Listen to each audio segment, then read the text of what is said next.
ఇప్పుడు కేవలం 7,999K up to 10 kgs వరకు బరువు తగ్గి అధిక బరువు నుంచి వచ్చే ప్రధాన సమస్యలను దూరం చేసుకోండి. సినిమా బడ్జెట్ పెరగడానికి కారణం ఎవరు? హీరోస్ రెమ్యునరేషన్ పెంచేయడంతో బడ్జెట్ బోర్డు దాటేసిందా?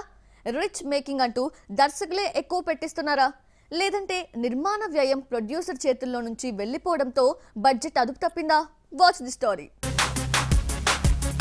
10 ఏళ్ల క్రితం పెద్ద హీరో సినిమా బడ్జెట్ 20 కోట్లుంటే దీనికి సున్నా చేరి ప్రస్తుతం 200 కోట్లయింది. Baahubali, Pushpa, Karthikeya 2 pan India hits తో స్టార్స్ తో పాటు యంగ్ హీరోలందరూ పాన్ ఇండియా బాట పట్టి బడ్జెట్ పెంచేశారు. కార్తికేయ 2 తర్వాత ఎన్ని సినిమాలు పాన్ ఇండియా హిట్స్ అయ్యాయంటే ఒకటి లేదు. పాన్ ఇండియా మార్కెట్ పేరు చెప్పి హీరోలు రెమ్యునరేషన్ పెంచేశారు. బాహుబలి తర్వాత ప్రభాస్ 100 కోట్ల హీరోగా మారాడు. రాధేశ్యామ్ వంటి ప్రేమ కథను రిచ్ మేకింగ్ పేరుతో ఇటలీలో తీసి బడ్జెట్ పెంచేశారు.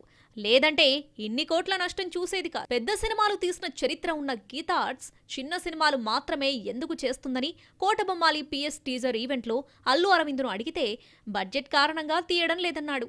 హీరో రెమ్యునరేషన్ కారణంగా బడ్జెట్ పెరిగింది కదా అంటే బడ్జెట్లో హీరోకు పెట్టే ఖర్చు 20% అంటూ హీరోలకు సపోర్ట్ గా నిలిచాడు ఈ మెగా ప్రొడ్యూసర్. స్టార్ డైరెక్టర్ అంటే 20 కోట్లకు తక్కువ తీసుకోవడం లేదు. సుకుమార్, రాజమౌళి, త్రివిక్రమ్ వంటి దర్శకులైతే లాభాల్లో వాటా ఇవ్వాల్సిందే.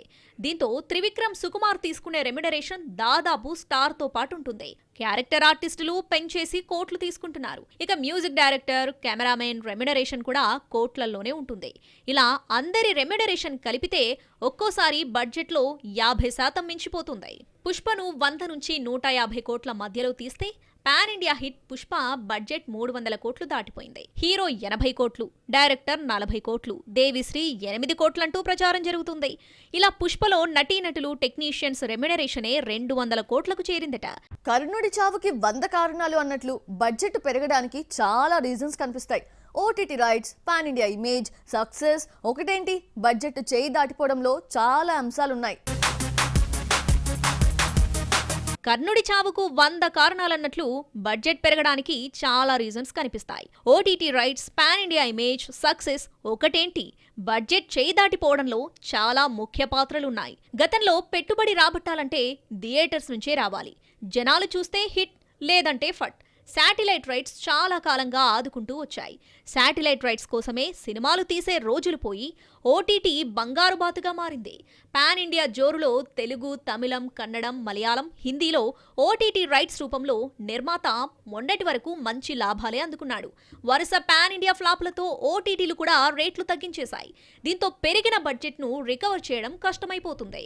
సినిమా హిట్ అయితే పేరు ఊరు తెలియని హీరో నటించినా చూస్తారు. కాంతారా ఇందుకు ఉదాహరణ. సినిమా బాగోకపోతే ఎంత పెద్ద హీరోనైనా పక్కన పెట్టేస్తారు. ఆచార్య, భోలాశంకర్ వంటి డిజాస్టర్స్ ఉన్న చిరంజీవి రెమ్యునరేషన్ పెరిగిందే గాని తగ్గలేదు. సినిమాకు 40 నుంచి 50 కోట్లు తీసుకుంటున్నారట. బింబిసారా ఫేమ్ వశిష్ఠ డైరెక్షన్లో నటించే సినిమా బడ్జెట్ 200 కోట్లని ప్రచారం నడుస్తుంది. రవితేజ సినిమా హిట్ అయితే 30 నుండి 40 కోట్లొస్తాయి. ఫ్లాప్ అయితే 10 కోట్లు కూడా రాని పరిస్థితి. కానీ రవితేజ రెమ్యునరేషన్ పెరుగుతుందే గాని తగ్గడం లేదు. మాస్ రాజా 25 కోట్లు డిమాండ్ చేస్తున్నాడట. బడ్జెట్ 40 కోట్లు అనుకుంటే సగం మాస్ రాజాకే ఇవ్వాలి. డబ్బింగ్ రైట్స్ భారీ ఇన్కమ్ గా మారడంతో మాస్ రాజా రెమ్యునరేషన్ పెరిగిపోయింది. ఇక యంగ్ హీరోలు సైతం తగ్గేదేలే అంటున్నారు. నాని, విజయ్ దేవరకొండ అయితే పోటీపడి మరీ 20 కోట్లు ఇవ్వాల్సిందే అంటున్నారు.